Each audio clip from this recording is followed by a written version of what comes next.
In this audiobook, you'll journey through one of the most harrowing true crime cases in recent American history.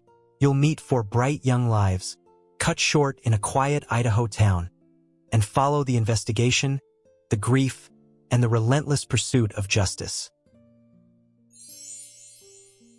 It begins with a call, one that no police chief ever wants to receive. November 13, 2022, a sleepy Sunday morning. Chief James Fry of the Moscow Police Department is driving back from Wenatchee, Washington. He's about an hour into his trip, the soft hum of the highway stretching out before him, when his phone buzzes. On the line is Captain Tyson Barrett, his voice sharp, urgent. "Chief, we've got a bad situation. For young people, stabbed to death, in their beds, inside a student house on King Road. No one heard a thing." Fry listens in stunned silence. His wife Julie sits in the passenger seat beside him, watching his face tighten, her own concern growing by the second. Fry's a veteran, over 3 decades on the force, but this call hits differently. He knows the weight of it instantly. This isn't just another crime scene. This is something that will shatter a community. The details are minimal, but what he hears is haunting. For likely University of Idaho students, multiple bedrooms, a crime of silence, no forced entry, no witnesses, and worst of all, the sheer magnitude of it. This was supposed to be a safe town. Fry isn't unfamiliar with tragedy. In 2007, as a sergeant, he responded to a campus shooting. In 2011, as a lieutenant, he oversaw the aftermath of a professor fatally shooting a student. But this is something else. Something almost unspeakable. A single crime scene, for bodies, no suspects. He grips the wheel tighter, the blur of trees rushing past as he accelerates down the road. He makes a mental checklist. Get Bill Thompson, the county prosecutor, on the phone. Loop in forensics. Call in the state police. Maybe even the FBI. This isn't just a case. It's a crisis. And somewhere in the quiet town of Moscow, a killer has slipped away into the fog of early morning. It's always the aftermath that sticks hardest. That hollow silence after the storm. Fry knows this well. On the drive, memories float in and out. A student frozen to death in the winter of 2013. The guilt the town felt when no one helped. The countless student deaths. The calls to grieving parents. The lingering what-ifs that hang in the air like dust. He remembers a quote pinned on his office wall. The one from Roosevelt's Man in the Arena speech. The one about daring greatly even in failure. And right now, failure feels like it's standing right beside him, daring him to blink. He speeds toward Moscow, heart heavy. He'll have to hold his team together. He'll have to knock on doors, make those awful calls. For families, for sets of parents, for shattered lives. And a town about to wake up to the kind of evil it never imagined. At the scene, Sergeant Shane Gunderson's Sunday morning had begun like any other. Quiet, slow, uneventful. He was thinking about a hiking trip. Then the call came. He sped toward the King Road house. Lights flashing, heart pounding. Officer Mitch Nunez had been the first on scene. Just 22 years old. A baby in the department. Fry's heart broke when he heard that. It was a sight no young cop should ever have to witness. Barrett had already called in backup, but this was beyond their normal scale. Nunez was pale, shaken. The tape was up, the perimeter secured, but inside pure horror. 5 detectives were on their way. Brett Payne, Fry's hand-picked rising star, would lead the investigation. He'd just been promoted to detective corporal. Now he was facing the biggest case in the department's history. And the crime scene? It was unlike anything they'd ever encountered. Before the tragedy, there was just life. Vibrant, messy, beautiful life. August 2019. It's bid day at the University of Idaho. Freshmen Kaylee Goncalves and Maddie Mogen are seated among a sea of excited young women, each clutching an envelope that will define their college social lives. They're best friends, practically sisters. Raised in Coeur d'Alene, they've done everything together since they were 12. Summers on the lake, family trips, teenage confessions whispered late into the night. And now they're about to join Greek life, hopefully together. Kaylee wants Alpha Phi. So does Maddie. But when the envelopes are opened, only Kaylee gets in. Maddie is placed in Pi Beta Phi. The separation is heartbreaking, but they play it cool. Kaylee posts a photo from the Alpha Phi house. What Flo Rida said #welcome Itami house. Maddie comments, so happy for you bestie. And just like that, they're in different houses, different worlds, but the same campus. That night, their lives start diverging in public, even as they cling to each other behind the scenes. By spring 2020, the pandemic changes everything. Classes go remote. The girls return home. Greek life shuts its doors. Maddie and Kaylee are back together in Rathdrum, rediscovering the comfort of their friendship. They no longer pretend. They post photos together again. Kaylee beams, celebrating Maddie May Day, and Maddie runs the official Pi Phi Instagram account. An honor that surprises no one who knows her creativity. But campus life, when it resumes, is cold and unfamiliar. COVID rules, quarantines, masks. Greek life isn't what it used to be. Kaylee, frustrated by Alpha Phi's strict policies and financial demands, begins to consider leaving the house. She finds comfort in mentoring younger sisters, like Emma and Jaden. They adore her. She defends them fiercely at parties, protects them like a big sister should. But even with that, something's off. The sparkle is dimming. The pandemic has changed the rhythm of their lives. And then comes Xana. Hi, I'm Xana. Like Xanax without the X. That's how she introduces herself at Pi Phi. She's bold, irreverent, electric. A burst of energy in a house weighed down by rules. She becomes fast friends with Maddie and Emily, sneaking out at night, dancing barefoot at parties, flirting with the boys from Sigma Chi. Xana's background is different. Her mom struggled with addiction. Her dad traveled for work. She grew up mostly on her own. But she's resilient, fearless, funny. She doesn't care what people think. She's real. Kaylee and Maddie grow closer to Xana. They dream of leaving the sorority houses behind and getting a place together. Freedom is within reach. A house just off campus. A little yellow one on King Road. By Valentine's Day 2021, change is already underway.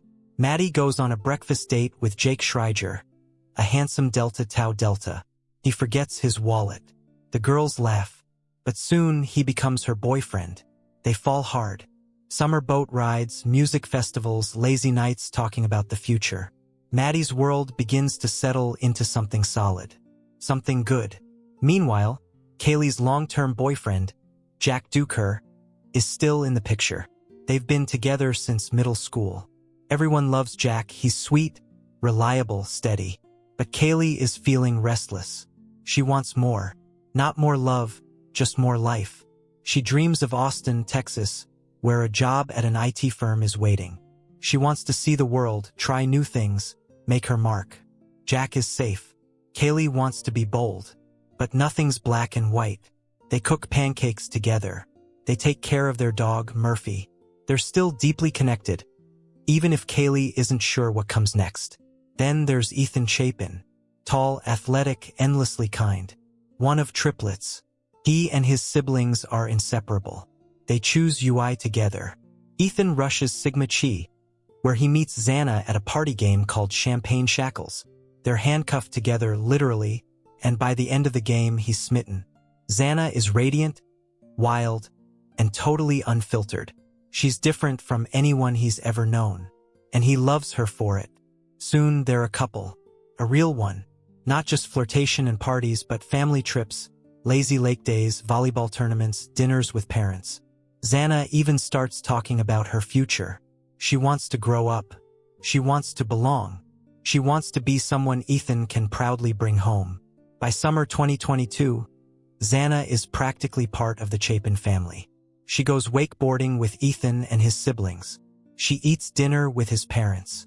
And when the new school year begins, she moves into 1122 King Road with Maddie, Kaylee, and two younger Pi Phis, Dylan and Bethany. The dream has come full circle. Kaylee and Maddie are finally living together again.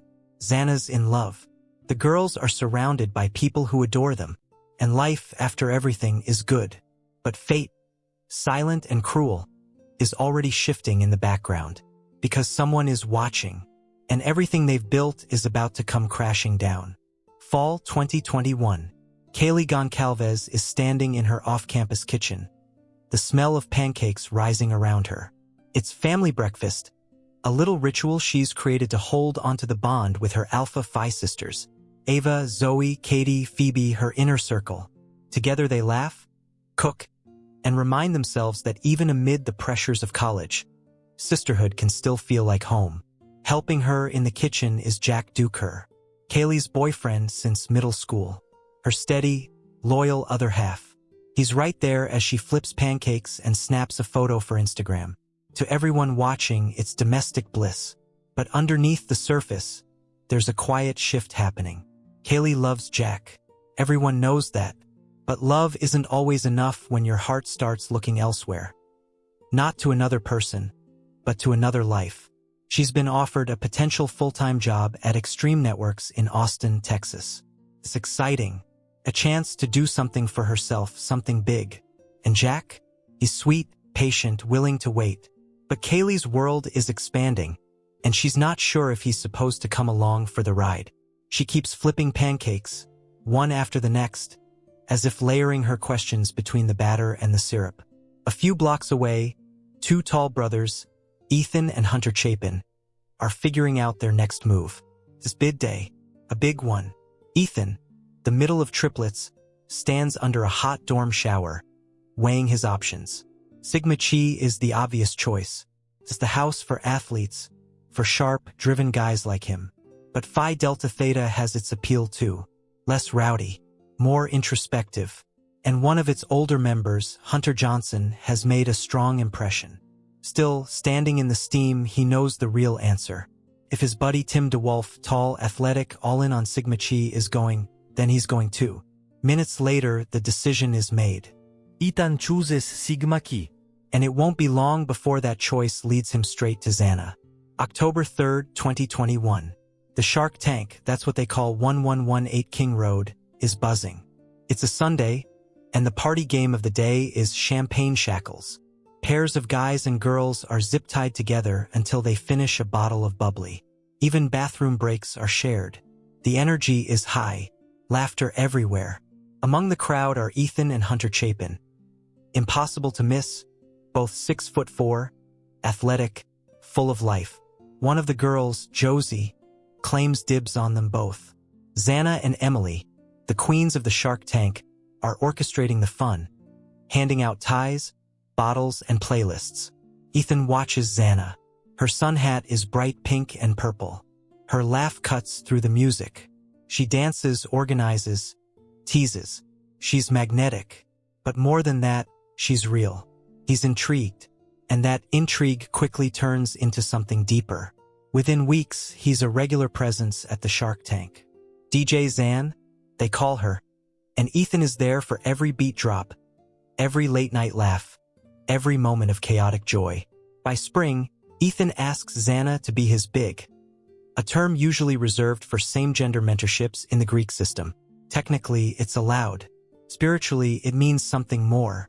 Their connection is becoming something neither of them can define just yet, but it's growing. And then, a quiet midnight call. It's April. Karen Allant, Emily's mom and Xana's unofficial second mother, is awakened by her phone. It's Xana. Karen jolts upright, fear clutching her chest. But Xana's voice is cheerful. Mama Karen, guess what? I have a boyfriend. It's official. Ethan and Xana are a thing. Karen laughs, relieved, her heart slowing back to normal. It was always obvious, everyone could see it, but now Xana said it aloud. It means something. To her, to Ethan, to all of them. Karen feels pride, warmth, and a sense of peace, knowing this fiercely independent, wild-hearted girl is finally letting herself love and be loved. Xana has always kept pieces of herself tucked away. Growing up without her mother, raised in part by her dad Jeff, and often alone, she's known how to survive. But now, for the first time, she's allowing herself to thrive. By summer 2022, the Chapin family home on Priest Lake is alive with the sounds of volleyballs, boat engines, and laughter. Ethan works at the Hills Resort restaurant. After every shift, he sprints barefoot across the resort's sand volleyball court to meet his siblings, friends, and, of course, Xana. He's never looked happier. The lake, the game, the people he loves. Xana blends in seamlessly with the Chapins. She jokes with Ethan's dad, shares late-night laughs with his mom, helps Maisie pick outfits. She's not just a guest. She's family. And yet, inside, something is stirring. A quiet reckoning. One night, after a few too many drinks, Xana trips and falls. She chips a tooth. A small moment, but for her, it's a turning point. "I don't want to be this person anymore," she tells Emily, her voice low, honest. She wants to change, to grow. She wants to be the kind of person who fits into Ethan's life not just at the lake, but in the long run.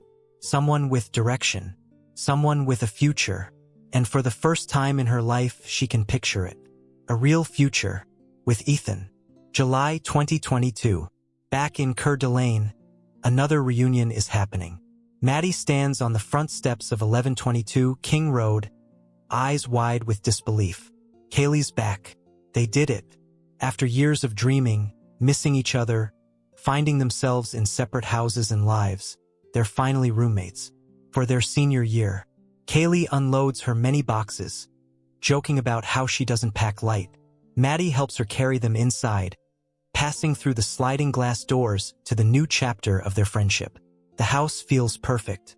Maddie's decorated her window with pink cowboy boots and her name in big letters. Her vanity glows at night for all to see. It's unapologetically her. And now Kaylee's home. Xana's already moved in, her room on the main level. Dylan and Bethany, two younger Pi-Phis, fill the other rooms. Emily lives just next door, as does Hunter Johnson, Ethan's friend and now Emily's boyfriend. Feels like everything has aligned. They gather on the back deck for a photo. 5 friends, 5 stories, 5 futures colliding under one roof. Maddie captions the photo, "Meet the roommates." She posts it publicly. Why wouldn't she? They have nothing to hide. And from the outside, their lives look like perfection. But beneath the laughter and lipstick, something darker is brewing. A shadow that's hard to see. A man, watching, not from across the street, but from across the state line. Not someone in their circle, but someone who wants in. Desperately, obsessively. And he's found a way in. Emily Allant begins having dreams. Strange, vivid dreams about Maddie's part-time job at a restaurant called the Mad Greek. In her dreams, a man sits at a table. Thin, pale, intense. His eyes are hollow. Maddie brings him his vegan pizza, and he asks for her name. She smiles politely, not thinking twice. Then he says it. "Would you like to go out sometime?" Maddie, always kind, always soft-spoken, laughs nervously and declines. She doesn't mean to offend. She's just not interested. But in Emily's dream, the man doesn't take it well. He walks to his white Hyundai Elantra, pulls out his phone, and searches Maddie's name. And there she is.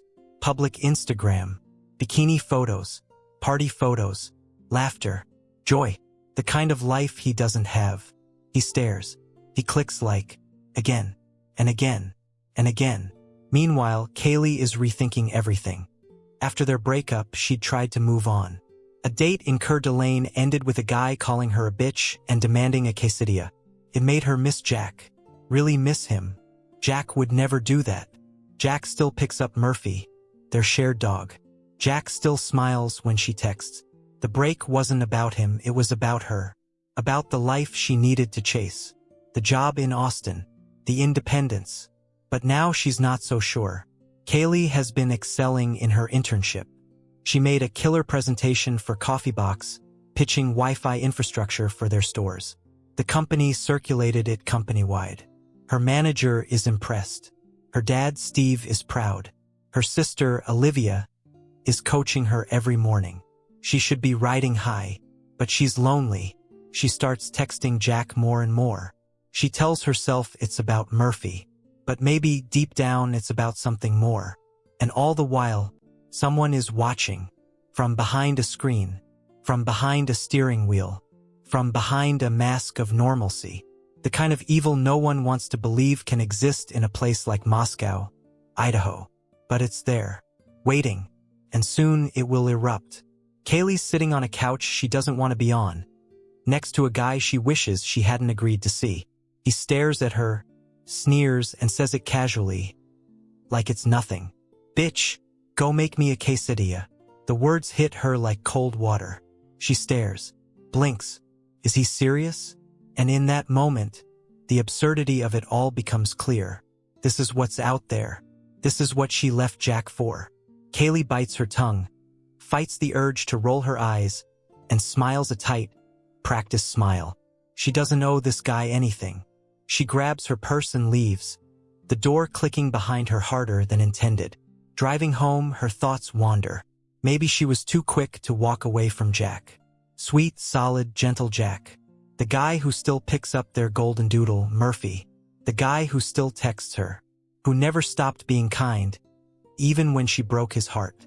Lately, she's been texting him more often, at first under the excuse of Murphy. Now, maybe not so much. She's heading to Austin soon. A big job at Extreme Networks awaits. Her pitch to Coffee Box about store Wi-Fi setups got sent company-wide. She's made her mark. She should be proud. But in the quiet moments, the success feels hollow. The future is waiting, but part of her heart is still rooted in the past. The new school year rolls on. Fall blankets the town in amber leaves and football tailgates. At 1122 King Road, the girls are finding their rhythm. Xana and Ethan are now, officially, practically inseparable. Every morning, Ethan wakes up in her room. Sometimes he forgets to go back to his own apartment. But that doesn't seem to bother anyone. Their relationship is easy, natural. Xana has grown, not just in love, but in presence. She's helping her roommates decorate the house for Halloween. There are fake cobwebs on the porch, pumpkins on the deck. The place glows with the energy of young life. Maddie's still running Pi-Fi's Instagram. Dylan and Bethany are finding their groove in the house. And Kaylee? Kaylee is floating in a strange in-between. Her foot's out the door. Austin is around the corner. But her heart is still here. Still, there's laughter. Karaoke nights at Corner Club. Game days at the Kibbe Dome. Snapchat stories filled with filters and drinks and screaming Taylor Swift lyrics into the night. They post it all. They don't know someone's watching. Just 8 miles away, across the Washington border, Bryan Kohberger sits in his graduate student office at Washington State University. On paper, he's everything you'd expect from a PhD candidate in criminology. Quiet, intense, brilliant even. He teaches classes, grades papers, engages in complex discussions about deviant behavior and criminal motivation. But when he talks, something's off, cold, robotic. His students whisper about his demeanor, his odd corrections, the way he stares too long. His eyes don't seem to smile even when his mouth does. He drives a white Hyundai Elantra, keeps to himself, and he's online always. He posts in forums under pseudonyms, talks about his thoughts, his obsessions, his theories. He's fascinated with how people commit crimes, and more disturbingly, how they get away with them. He knows about Moscow, about the students there. He knows their faces. He's seen the girls on Instagram. He's liked their photos. He's read their captions. And he's started to plan. Halloween, one of the last carefree nights. The 5 girls at 1122 King Road throw themselves into the holiday. There's glitter, fake blood, tiny costumes, and laughter that spills out onto the lawn. Kaylee dresses up as a sexy cop. Maddie's an angel. Xana? A devil, naturally. Dylan and Bethany follow suit. The house feels like the center of the universe. Music pulsing, bodies dancing, flash photos snapping left and right. That night, Jack shows up. It's casual. He's there for the party, like everyone else. But when Kaylee sees him, her eyes soften. They talk. They laugh. For a moment, it feels like the old days. And her heart aches in that nostalgic, aching way. Still, nothing is decided. Not yet. That night, Kaylee posts a group picture. The whole house, posed in their costumes, framed by jack-o'-lanterns. It gets hundreds of likes. Some of those likes come from people they don't know. Some from people they don't see. Bryan is restless. His grades are slipping. His demeanor around campus is erratic. Students are complaining. Professors are quietly worried. But he doesn't seem to notice or care. He's spending more and more time online. On forum. On Reddit. On Instagram. The students in Moscow are just 15 minutes away. His Elantra makes the trip quickly, easily. No one questions it. He starts driving late at night, crossing the border into Idaho, parking on quiet side streets, watching. He learns the back roads, the footpaths, the shadows. He learns the routines of the girls at 1122 King Road. When the lights go out, when they come home from class, when they leave their cars unlocked. He maps it out without saying a word to anyone. His classmates think he's weird, but harmless. They have no idea. 2 days before the murders. It's a typical Friday night at the house. Xana and Ethan go out. So do Maddie and Kaylee. They hit up a bar downtown corner club. Laugh, dance, sip drinks. Bethany and Dylan stay in. The girls are riding the high of youth. No midterms, no big plans. Just a weekend to enjoy. Kaylee, despite her looming move to Texas, is having second thoughts. She texts Jack. He doesn't answer right away, but he always does eventually. At some point during the evening, Xana and Ethan swing by the Sigma Chi house. The vibe is good. Everyone's smiling. The fall air is crisp, but the warmth between them is real. There are no arguments. No fights. No fairs. They don't know a white car has been circling the block. They don't know the driver has been watching. Saturday, their last full day alive. The morning passes in a blur. Coffee runs. Homework. Chores. Texts. Kaylee decides to spend the night at the house. Even though she had been planning to stay with family. She wants to see Maddie. Wants to spend time with her best friend. Maybe for the last time before Austin. The girls cook food. Watch shows. They go out later to the corner club again. Xana and Ethan stay in. They order DoorDash. Watch TV in her room. It's the definition of ordinary. At 1:40 a.m., Kaylee and Maddie are seen on surveillance camera, ordering late-night food from a nearby food truck. They chat with the vendor. They smile, laugh. They're slightly buzzed but not drunk. By 2 a.m., they're home. The door closes behind them. Upstairs, lights go out. Somewhere nearby, the white Elantra glides silently through the neighborhood. Headlights off. This driver parks, watches, and waits. The street is quiet. The kind of quiet that only comes in small towns in the middle of the night.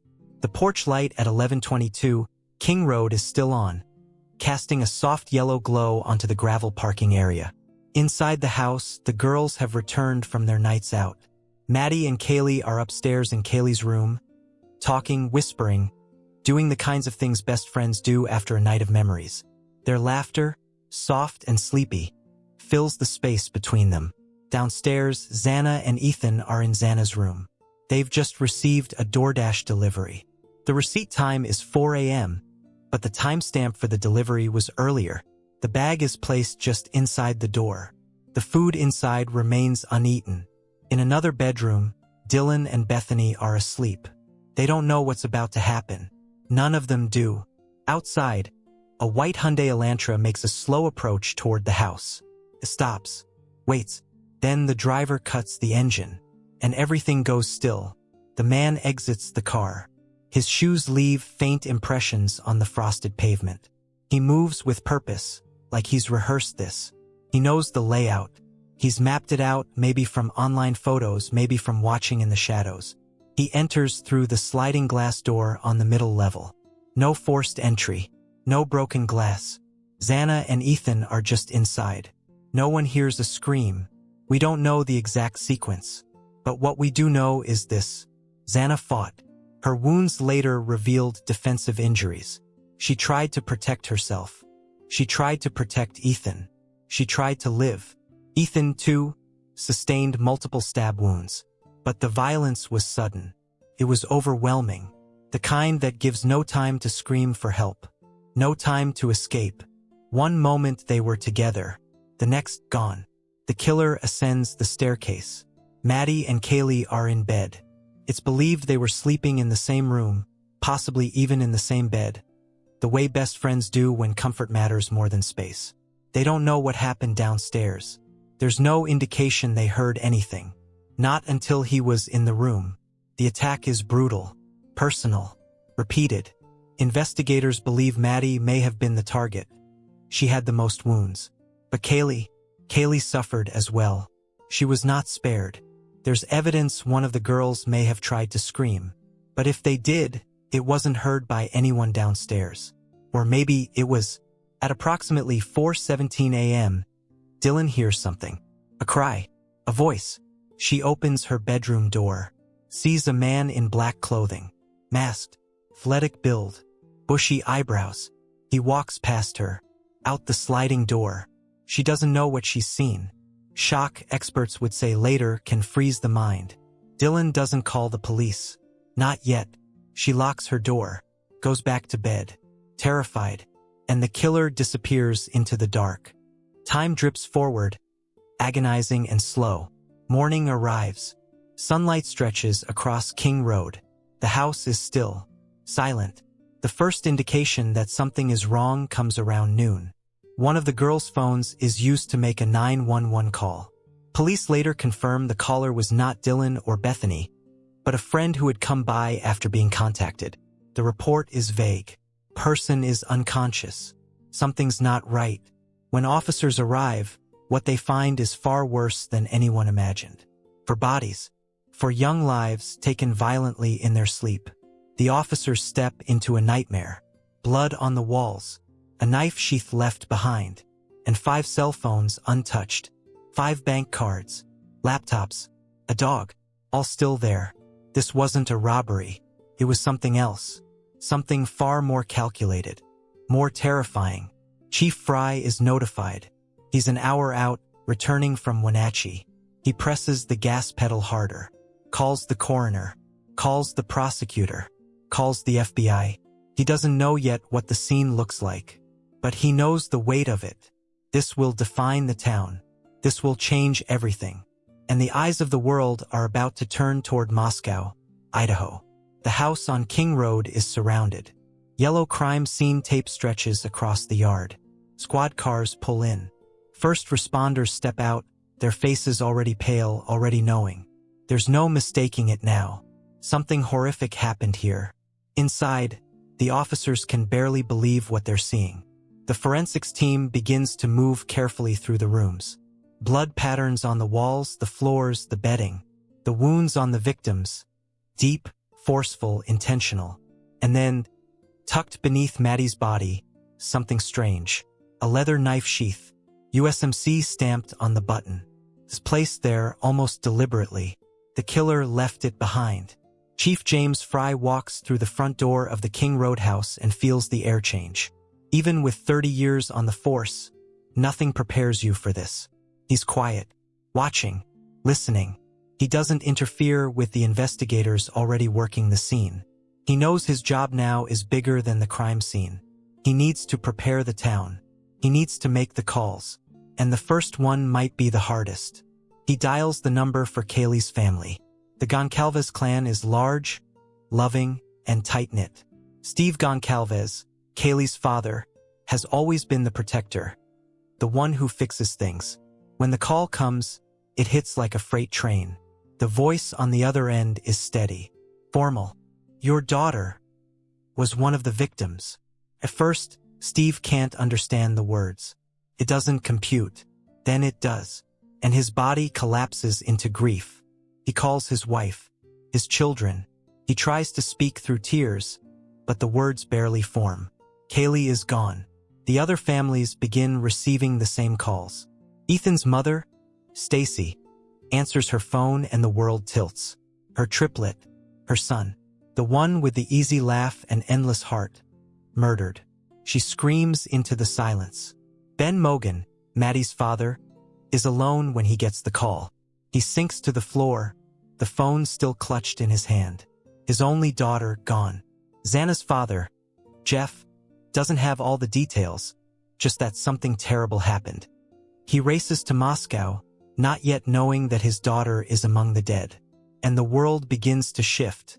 Outside the house, word spreads like wildfire. Police cars, ambulances, yellow tape. But no one knows for sure what happened. Not yet. Not until the press release drops just after 2 p.m. For University of Idaho students. Found dead inside a house just steps from campus. Homicide. No arrests. No suspect. No explanation. Just horror. Within hours, fear blankets Moscow. Students call parents. Parents book plane tickets. Some kids pack up and leave town entirely. Rumors spin like tornadoes online. A drug deal gone wrong? A jilted ex-boyfriend? A party that spiraled out of control? The truth is, no one knows. Police say there's no threat to the public. But the community doesn't believe it. There's a killer out there. Someone who crept into a home and slaughtered for people in their sleep. The students lock their doors. Professors cancel classes. And the media, sensing a headline, begins to descend. The Moscow Police Department is small. 37 officers. Now tasked with solving one of the most shocking crimes in the country. They bring in backup Idaho State Police, the FBI. Forensics combs the house inch by inch. Blood swabs, fingerprint dusting, DNA samples. The knife sheath is sent for analysis. Every detail matters. But there's one big problem. No suspect. No murder weapon. And no known motive. Hundreds of tips start flooding the lines. Everyone has a theory. Everyone's a suspect. And the truth is still hiding in the shadows. By Monday morning, November 14th, the story has gone national. For slain in college house. University of Idaho students murdered in their sleep. The coverage begins as a ripple, local Idaho papers, a few regional stations, but soon it turns into a tidal wave. CNN, Fox News, The New York Times, TikTok sleuths, Hedge Chitriais, podcasts. The King Road house becomes an obsession. Its layout is dissected. The victims' last meals, last Snapchats, last texts are shared and speculated on. True crime influencers post theories by the hour. Was it an ex-boyfriend? ¿Ayeles rival? A stalker? Speculation blurs with fact. But the public doesn't care. They want answers. And law enforcement is struggling to keep control of the narrative. Chief James Fry holds his first press conference on November 16th. His voice is calm but somber. He doesn't offer many details. No motive. No suspect. No murder weapon. The public is restless. Some parents are furious. Why are students being told there's no threat when 4 people were just butchered in their beds?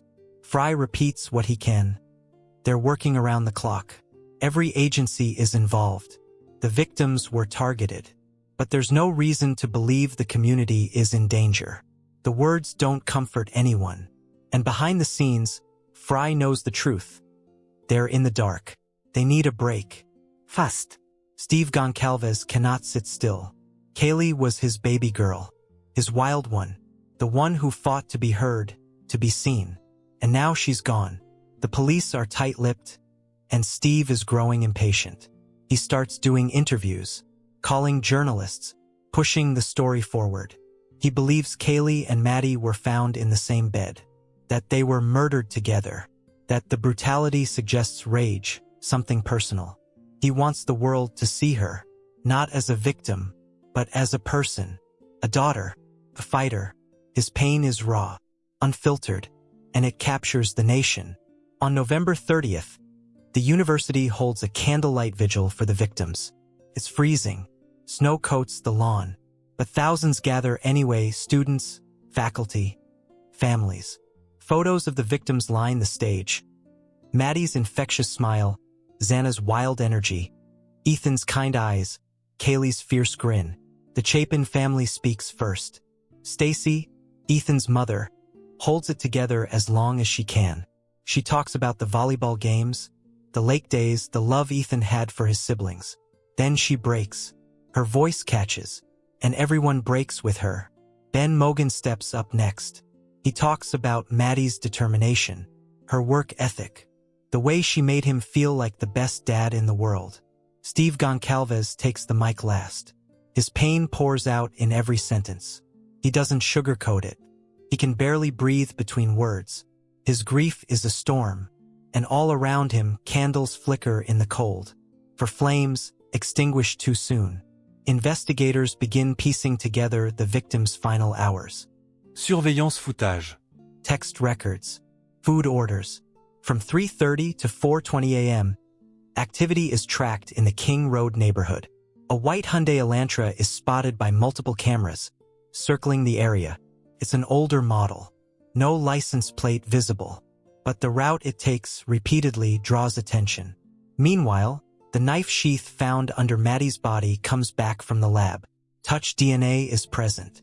But no match is in the system. The clue is promising, but it's not enough. Not yet. By December 7th, the white Hyundai becomes the focal point. Police release a public bulletin. They're looking for a 2011 to 2013 Hyundai Elantra. White, unknown plates, seen near the crime scene around the time of the murders. The public responds with tips. Hundreds of them. But buried among those tips is one that leads them across state lines to Washington State University in Pullman. A graduate student. Criminology. His car matches the description. And he lives just minutes from Moscow. Bryan Christopher Kohberger. A PhD student in criminal justice. He drives a white Hyundai Elantra. His face doesn't raise alarms at first. He's tall, pale, bookish. Quiet in class, intense in conversation. But as police dig deeper, more begins to surface. He applied for an internship with the Pullman Police Department, stating he wanted to help better understand how to collect and analyze technological data in public safety operations. He posted on forums about the psychological experiences of committing crime, the emotional detachment, the internal struggle. He used the language of a man who wanted to know what it felt like to kill. And the DNA from the knife sheath? Police quietly retrieve garbage from the Kohberger family home in Pennsylvania. Inside is DNA from his father, enough to link the knife sheath sample to Bryan with high probability. They prepare the arrest warrant. Just before sunrise, law enforcement agents surround a house in Albrightsville, Pennsylvania. Inside, Bryan Kohberger is asleep. He's been home for the holidays. They breach the door, guns drawn. He's arrested without incident. He doesn't ask why. He already knows. The arrest of Bryan Kohberger sends a jolt through the nation. For weeks, the case had gone cold, or so the public thought. People had begun to wonder if it would ever be solved. Now there's a name, a face, and the face isn't what anyone expected. He's not a drifter, not a loner living in the woods. He's a 28-year-old PhD student, a teaching assistant, a criminology scholar. He looks like the kind of person who would write about murders, not commit them. But then, maybe that was the point. In Pennsylvania, Kohberger appears before a judge. His face is gaunt, his voice quiet. His lawyer speaks for him, but Bryan agrees to waive extradition. He will return to Idaho to face charges. 4 counts of first-degree murder, and 1 count of felony burglary. He says nothing else.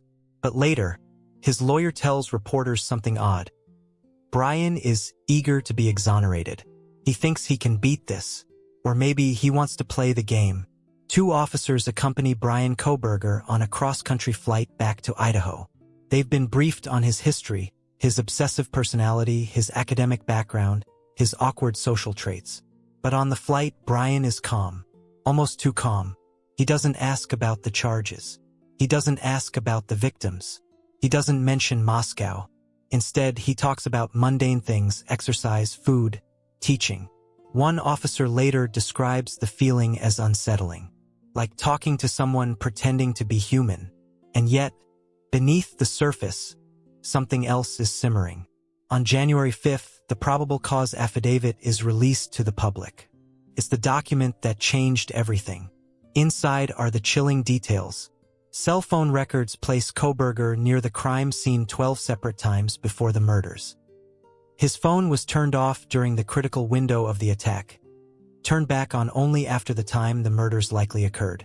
A footprint from a Vans sneaker was found inside the house, matching the shoes Kohberger was later seen wearing. His white Hyundai was captured on surveillance footage looping past the King Road house multiple times before 4 a.m. The knife sheath, found under Maddie's body, carried DNA that linked back to Kohberger through his father. The case against him, while still circumstantial in parts, is growing stronger by the hour. And yet, there are still gaps. The murder weapon is still missing, and Kohberger, to this day, says nothing. The affidavit confirms what the families feared. And more. Steve Goncalves reads it cover to cover. He's devastated, but also angry. He starts asking questions, publicly. Why did it take 6 weeks? Why didn't they release the car info sooner? Why is the gag order so strict? He becomes a voice for the victims. Unapologetic. Raw. Direct. Maddie's father, Ben Mogen, is quieter. But when he speaks, it's with steady heartbreak. He says he doesn't want vengeance, just answers, and justice. On January 3rd, the judge issues a non-dissemination order, commonly called a gag order. It bars prosecutors, law enforcement, the defense, and the victims' families from speaking to the press about the case. The order is meant to protect the trial, but it frustrates the families, especially Steve Goncalves. He believes the public deserves transparency. That silence is what let the killer thrive in the first place. He continues to speak in carefully crafted statements. Each word weighed, each sentence wrapped in grief. The court doesn't always agree with him, but he refuses to go quiet. Kohberger's defense team begins to build their case. They challenge the probable cause. They request the grand jury proceedings be unsealed. They demand detailed discovery from prosecutors. The trial date is initially set for October 2023, but delays are expected. In the meantime, the public watches, obsesses, debates. Some believe Kohberger is a monster. Others believe he's a scapegoat. The internet never sleeps. But in Moscow, life has changed. The University of Idaho installs more cameras, adds security escorts. Students still walk King Road, but now they glance over their shoulders.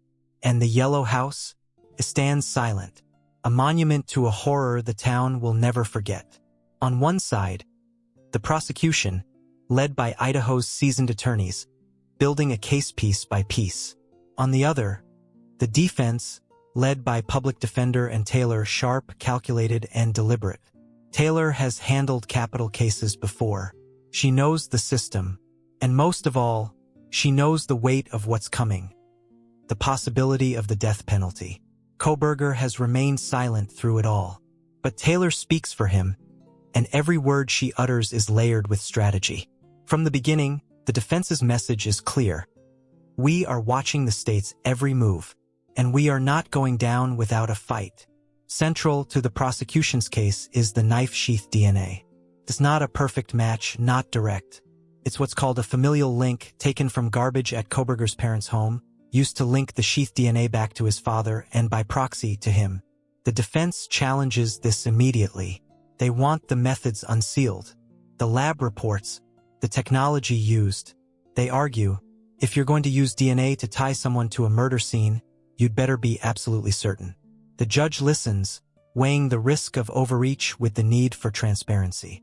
And in the background, the families wait, trapped between science and suffering. In February 2023, the University of Idaho makes a decision. The house at 1122 King Road will be demolished. They call it a gesture of healing. But not everyone agrees. To some, it's necessary, a physical step toward moving forward. To others, it's erasure, a destruction of the last place their children were alive. Steve Goncalves pleads with the school. Wait until the trial is over. Let the jury, the attorneys, the truth-seekers see what happened there. But the bulldozers come anyway. In December 2023, the house comes down, a structure reduced to rubble. But the story refuses to be buried. As months pass, grief mutates. It doesn't get lighter, it just changes shape. The Goncalves family holds fundraisers, creates scholarships in Kaylee's name. They push for legislative changes around campus safety and victim rights. The Chapins establish Ethan's Smile Foundation, supporting families and children in grief. Ben Mogen becomes quieter. still shattered, still proud of Maddie. And Jeff Kernodle continues showing up for Xana's legacy. At volleyball games, at fundraisers, at remembrance events. His presence a quiet echo of the daughter he lost. Their strength doesn't come from closure, comes from purpose. Online, the case never sleeps. YouTube channels analyze body language from court. Podcasts dissect every legal motion. True crime forums generate hundreds of thousands of comments. Some grounded, others cruel. At times, the families become targets of conspiracy theories. Some people question their motives, their grief, even their children. It's the dark side of the digital age. When tragedy becomes entertainment, the victims become avatars. Their real lives flattened into profiles and theories. Steve Goncalves pushes back. He demands dignity for his daughter. The pain isn't content. It's real. Throughout it all, Bryan Kohberger remains quiet. He shows no outbursts in court. No emotion. No apologies. He meets every charge with a firm not guilty. When asked by the judge in court if he understands the potential for a death sentence, he only nods. Some say he looks thinner. Others say colder. But one thing is certain, he's not cracking. Not yet. And that frightens people.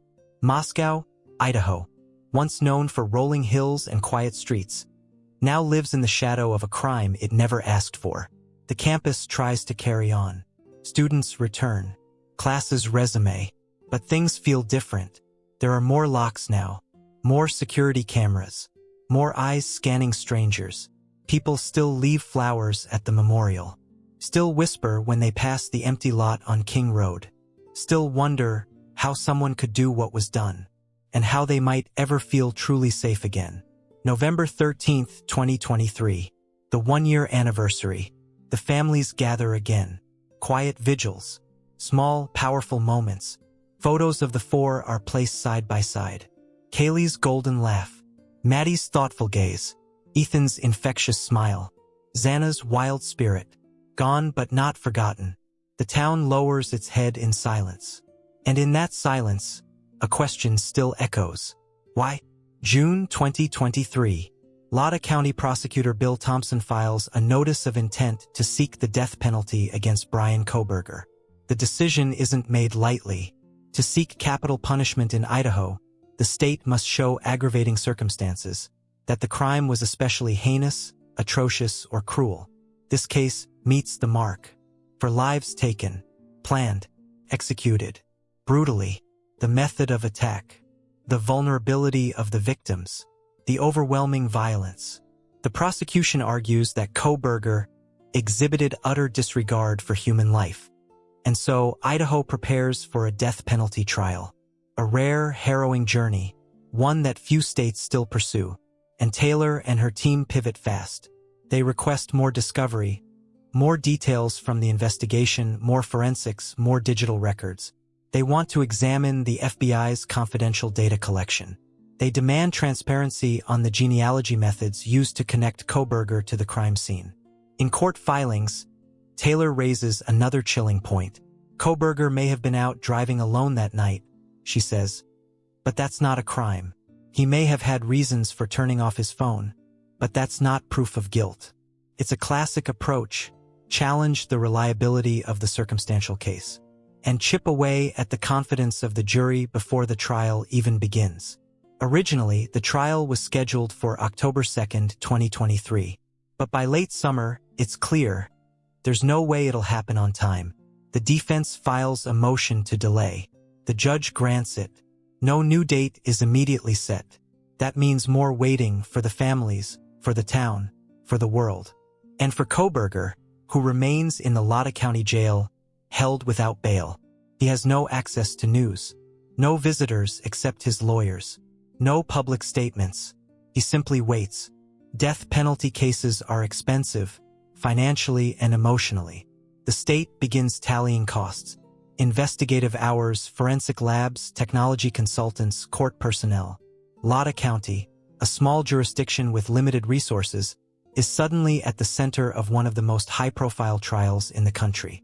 The defense, too, requires significant funding. Kohberger's representation is publicly funded. Every legal motion, expert consultation, and filing must be covered by taxpayers. It becomes a legal, ethical, and political storm. But the families don't care about the cost. They care about answers, about justice, about closure, if such a thing even exists. Bethany Funk and Dylan Mortensen remain largely silent in the public eye. They were in the house that night. They lived, but their silence is not absence. Behind the scenes, they are navigating unimaginable trauma. Dylan's brief account to investigators, that she saw a masked man with bushy eyebrows leaving the scene, becomes a key point in the affidavit. Bethany's whereabouts also help reconstruct the timeline. But still, they stay out of the spotlight. And when their names do surface online in speculation in cruel and careless posts, they are forced to relive what they've lost all over again. Survivors' guilt doesn't fade. It lives in the pauses, the questions, the shadows. They carry it quietly. Far from Idaho, in Pennsylvania, Bryan Kohberger's parents and sisters find themselves under a microscope. Their DNA helped build the case. Their garbage, the source of the key match. Reporters knock on their door. Neighbors speculate. Distant relatives are interviewed. And yet, they remain largely silent. Some sources say they're shocked. Others say they suspected something was off about Bryan. His rigidity, his withdrawal, his intensity. But suspicion is not knowledge. And now they're living a nightmare of their own. A public shaming with no roadmap for how to survive it. What do you do when your child becomes the face of evil? What do you say? Nearly a year after the crime, the wait continues. No trial date. No new major developments. Just filings, hearings, delays. Moscow tries to return to normal. But there's always an undercurrent. An invisible weight pressing against the town's ribs. Professors pass the King Road neighborhood on their morning commutes and still look away. Students glance over their shoulders walking home after dark. Parents still ask, is it safe? And every time a filing drops or a court date appears on the calendar, the wounds reopen.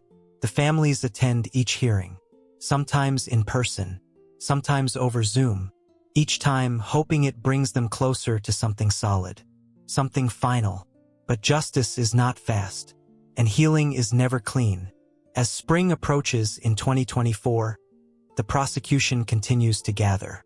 More subpoenas go out. More digital forensics experts are pulled in. They're building a web, a chain of evidence that they believe will leave no doubt in a jury's mind.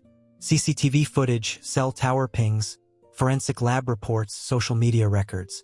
They want to prove intent, premeditation, planning. They want to show that Bryan Kohberger didn't just commit a murder, that he studied it, rehearsed it, and executed it with chilling calculation. In court filings, the prosecution paints a picture not of rage or impulse, but of cold, controlled obsession. In early filings, both sides begin naming their potential witnesses. It's a staggering list. Friends of the victims, police officers, crime scene technicians, digital analysts, forensic experts, academic colleagues, neighbors, survivors, and perhaps Bryan Kohberger himself. Though it's still unclear whether he'll take the stand, the defense keeps its strategy close. They don't reveal their full list, but the implication is clear. This trial will be massive. A courtroom full of voices, and every one of them echoing grief, horror, or defense. The room will not be silent. As the trial draws closer, the media demands access. News outlets file motions to allow cameras in the courtroom. The public has followed every moment. Shouldn't they see justice in real time? But the defense pushes back. They argue that cameras will distort the proceedings, that Kohberger cannot receive a fair trial if he's judged by millions before the jury ever deliberates. The families are split. Some want transparency.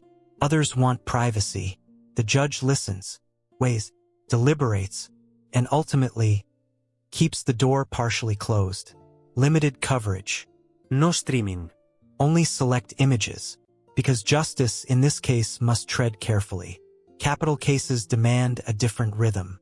Jury selection alone could take weeks. Jurors must be death qualified, willing to consider the death penalty as a possible outcome. That filters the jury pool drastically. Psychologists are brought in. Voir dire, the questioning of jurors, is expected to be long and intense. Can you put a man to death? Can you weigh life and death without prejudice? Will you base your decision only on the evidence, even when emotions run high? Every question matters, because in the end, this isn't just about guilt. It's about what price justice demands. The Goncalves family gathers around a kitchen table strewn with court papers, transcripts, and photos of Kaylee. They're preparing statements. For trial. For media. For impact. How do you write about your daughter in the past tense? How do you speak about the way she died without falling apart?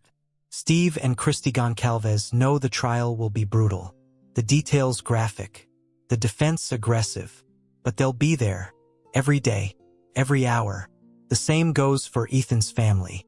For Maddie's. For Xana's. They won't look away. Even when it hurts. Especially when it hurts. The public begins to wonder. Will the defense pursue an insanity defense? The signs are mixed. Bryan Kohberger has no documented history of mental illness. But his behavior from childhood to adulthood has raised flags. Isolated. Obsessive. Socially detached. Intellectually gifted but emotionally stunted.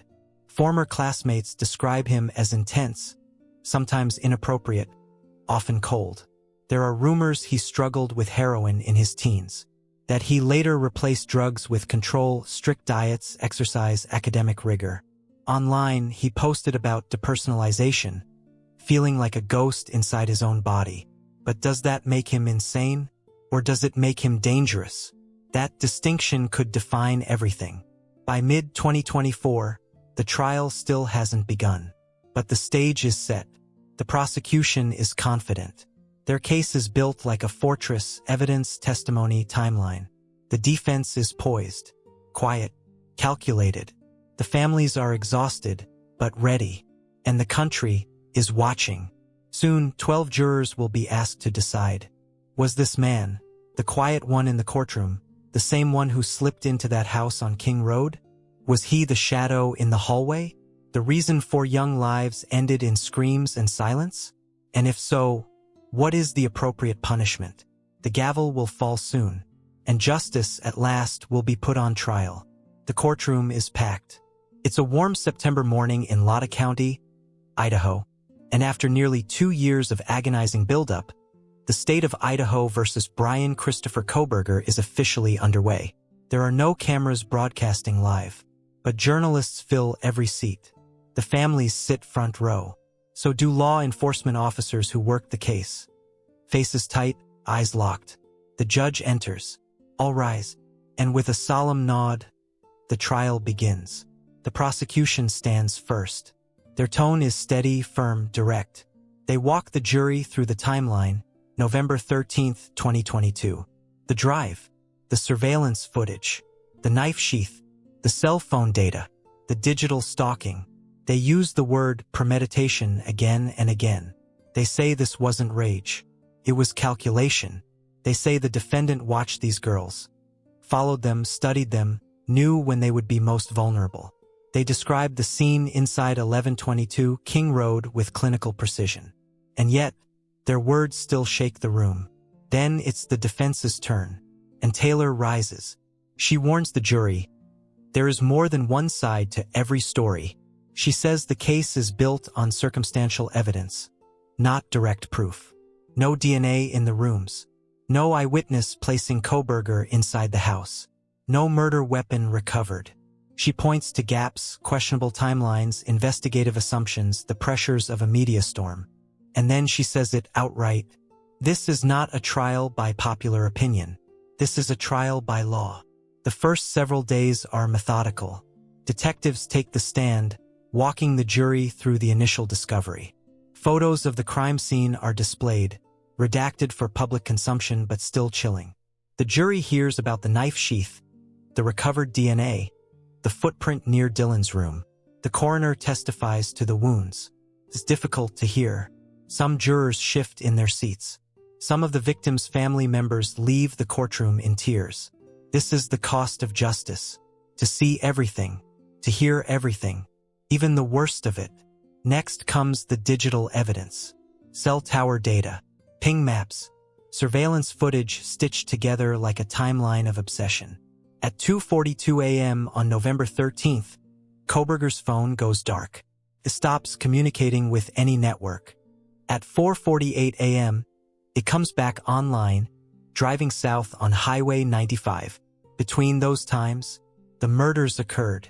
FBI specialists testify that the phone's silence was deliberate, an attempt to avoid detection.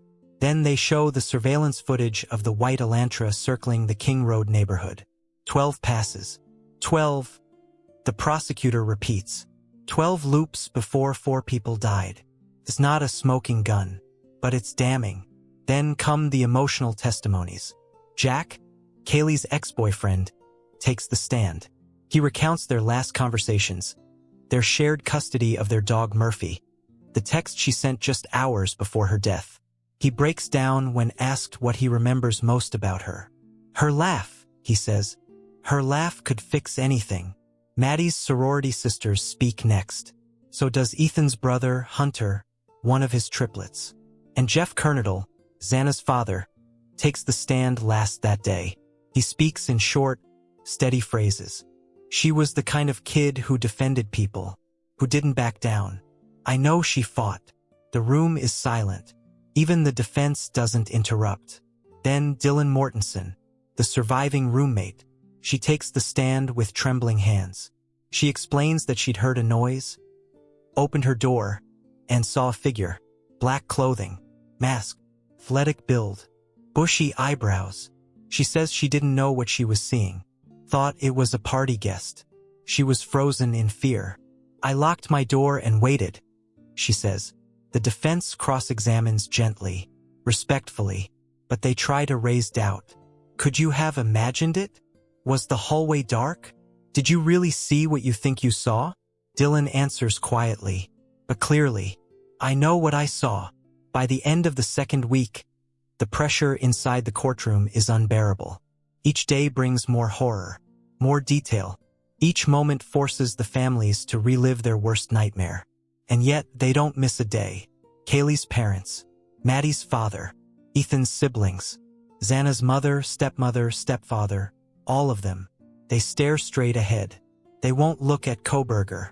Not most days. But he watches them. Still silent. Still expressionless. A man on trial for the unthinkable. The prosecution brings out its final scientific weapons. A forensic pathologist testifies about the victim's injuries. Stab wounds deep and repetitive, suggesting a powerful blade and a determined hand. The jurors flinch as diagrams are shown. The attack was fast, precise, and targeted. Another analyst presents the DNA found on the knife sheath. Though not a full match, the male profile is consistent with a sample taken from Bryan Kohberger's father's trash in Pennsylvania. The probability of a random match? Less than 1 in 100 quadrillion. The prosecution rests, and the silence that follows is louder than any word spoken. Now the defense rises, and Taylor is calm, measured, but firm. She opens with a reminder. You've heard a compelling story, but it's still just that, a story. Now let's look at the facts. She questions the reliability of cell tower data. She challenges the touch DNA. Could it have been transferred by contamination? She brings forward a digital forensics expert who argues that metadata can be misleading, that timestamps can shift, that presence doesn't prove intent. Most importantly, she emphasizes this. No DNA from Kohberger was found inside the house. No fingerprints. No hairs. No blood. Nothing. If this was a crime so violent, she asks, why wasn't there more? The defense introduces witnesses from Kohberger's past. A former professor, a former landlord, a fellow PhD student. They paint a portrait of a man who was odd, but never violent, socially awkward, intense, a little too interested in serial killers but never dangerous. One even describes Bryan as morally principled, a student who once challenged grading policies because he believed fairness mattered. But the prosecution counters quickly, reminding the jury that serial killers often live dual lives. Ted Bundy was charming, Dennis Rader went to church. A clean face doesn't make a clean conscience. And then the question the courtroom has waited for: will Bryan Kohberger testify? His attorneys request a recess to consult with him. The media buzzes. The families hold their breath. When court resumes, and Taylor rises and announces, the defendant will not be taking the stand. No further explanation, just another silence. And in that silence, speculation swirls. Was he afraid of cross-examination? Or did he believe still that he could win without saying a word? The final week begins. The prosecution delivers its closing argument first. They return to the victims: Kaylee, Maddie, Xana, Ethan. They speak their names, show their photos, remind the jury what this is really about. Then, methodically, they lay out the case again. The white Hyundai Elantra, the cell phone data, the route of travel, the knife sheath DNA, the lack of an alibi, the late-night drives to King Road, the bushy-eyebrowed intruder seen by Dylan. This was not a random act, the prosecutor says. This was planned, studied, executed. He steps back. This man, he says, pointing to Kohberger, is guilty of 4 counts of first-degree murder. And Taylor stands for the final time. She is quiet at first. Then she asks the jury one question. Do you believe beyond reasonable doubt that Bryan Kohberger committed this crime? She doesn't need to prove he's innocent. She reminds them. Only that the state failed to prove he's guilty. She points to the lack of blood evidence, the lack of DNA inside the house, the missing murder weapon. She replays the words of Dylan's description, bushy eyebrows, and suggests the uncertainty of memory under trauma. She says this is a tragedy, but tragedy does not equal proof. This case, she says, is still full of questions, and she leaves it there. 12 citizens now carry the weight of the town, the state, and the families. They are sent to deliberate in private. The judge's instructions echo behind them. Guilt beyond a reasonable doubt. Not suspicion, not theory, but certainty. The courtroom empties. Outside, reporters swarm. Inside, the families pray. And in a small, locked room down the hall, 12 strangers begin the most important conversation of their lives. Could take hours, could take days. Either way, the verdict is coming. And whatever it is, it will change everything. The courthouse grows still. It's a strange kind of silence, the kind that only comes when everything is on the line. The jury begins deliberations in the morning. Inside their secured room, they review the evidence. The cell data, the car sightings, the DNA. They debate, they question, they lean on reason, and still, they feel the weight of something more. For lives lost, one man accused, one town watching, and families waiting with bated breath. Outside, reporters clutch microphones. Students sit on campus, refreshing their phones again and again. And the rest of the world waits too, not for justice, but for resolution. Comes faster than anyone expects. Just 36 hours after deliberations began, the jury returns. Word spreads like wildfire. People race back to their seats in the courtroom. The families sit shoulder to shoulder.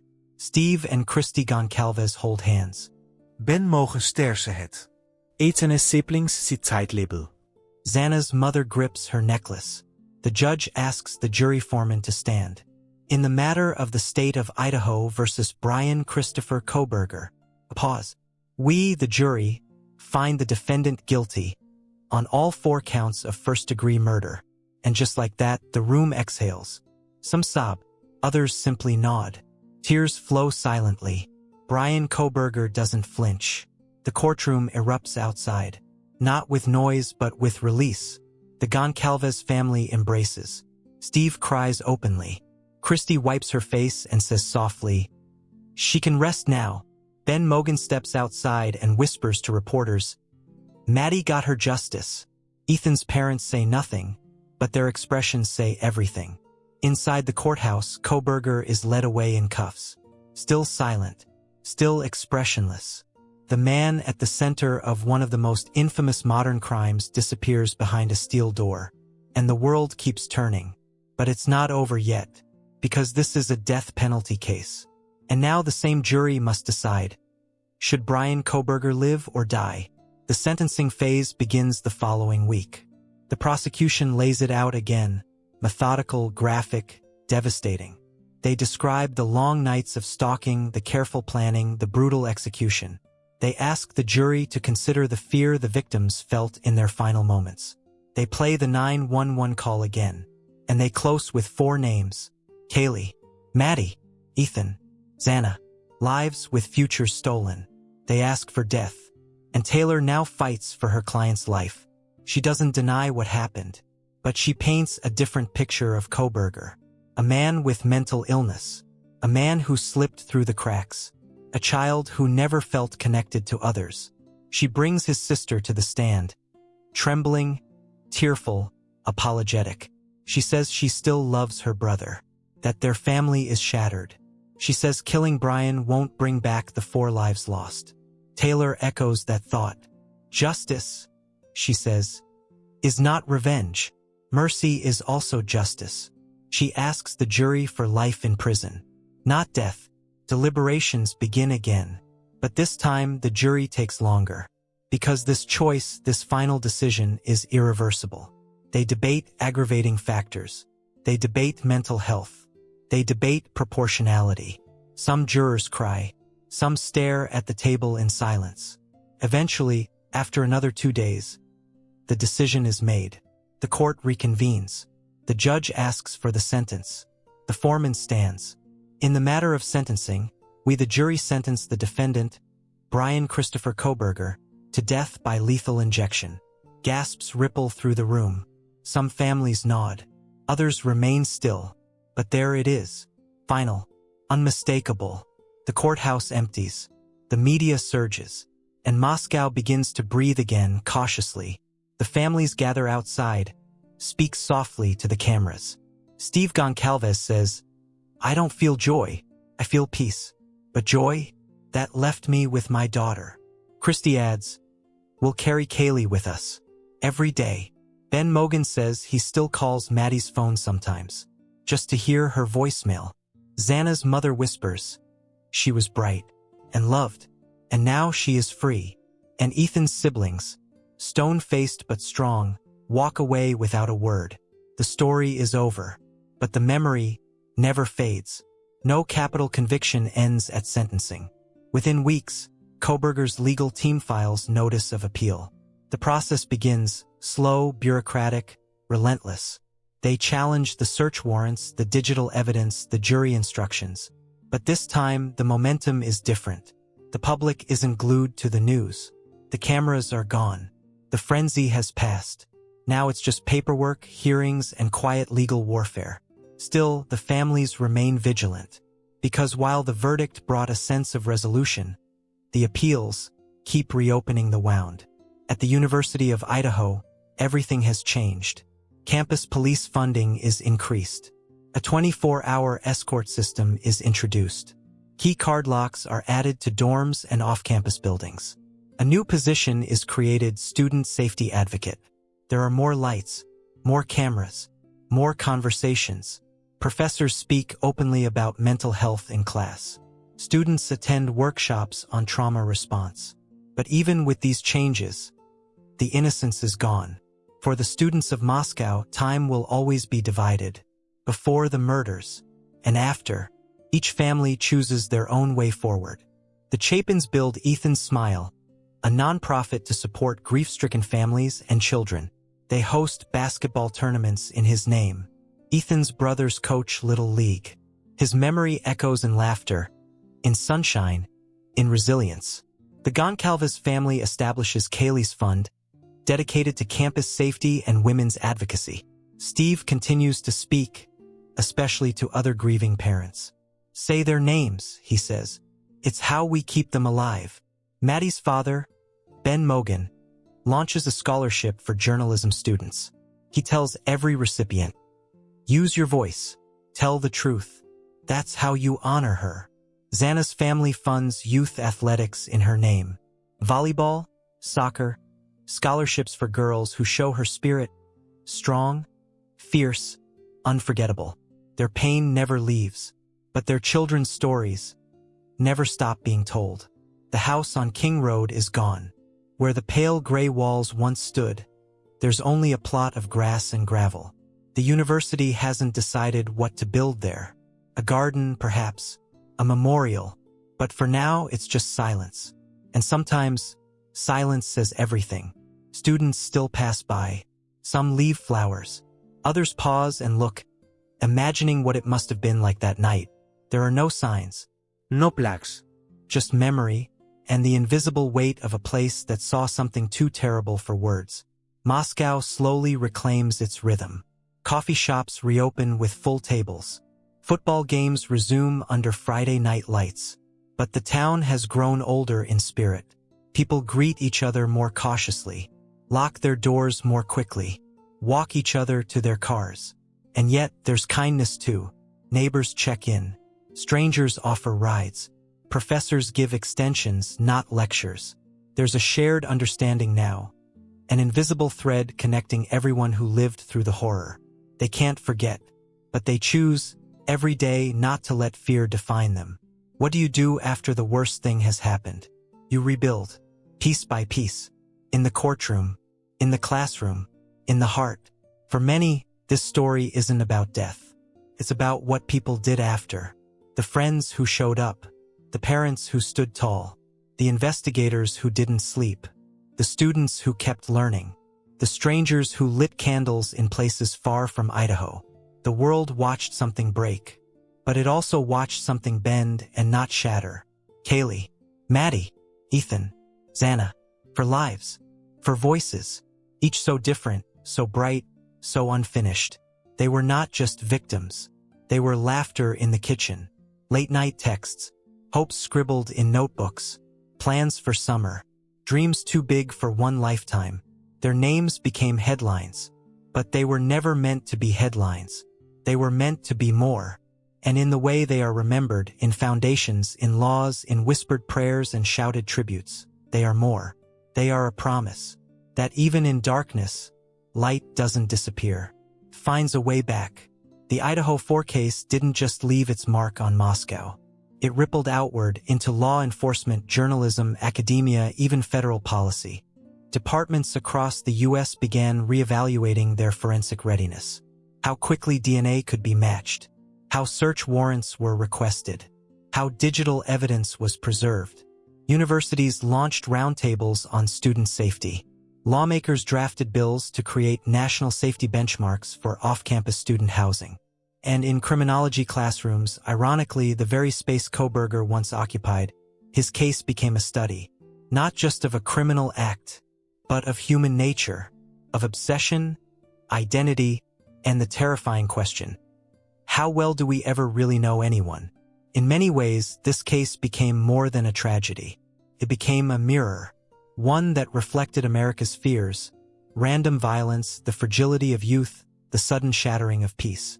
It also exposed our hunger for answers, our collective obsession with true crime, the blurring line between justice and spectacle.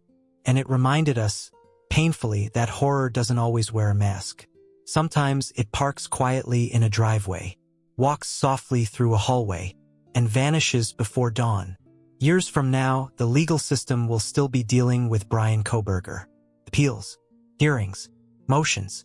He will likely spend his life in solitary confinement, even if the death penalty is upheld. His name will be filed in court records, listed in textbooks, spoken in law schools and podcasts. But in the town of Moscow, Idaho, his name is rarely spoken. Not out of fear, but because there are 4 other names that matter more.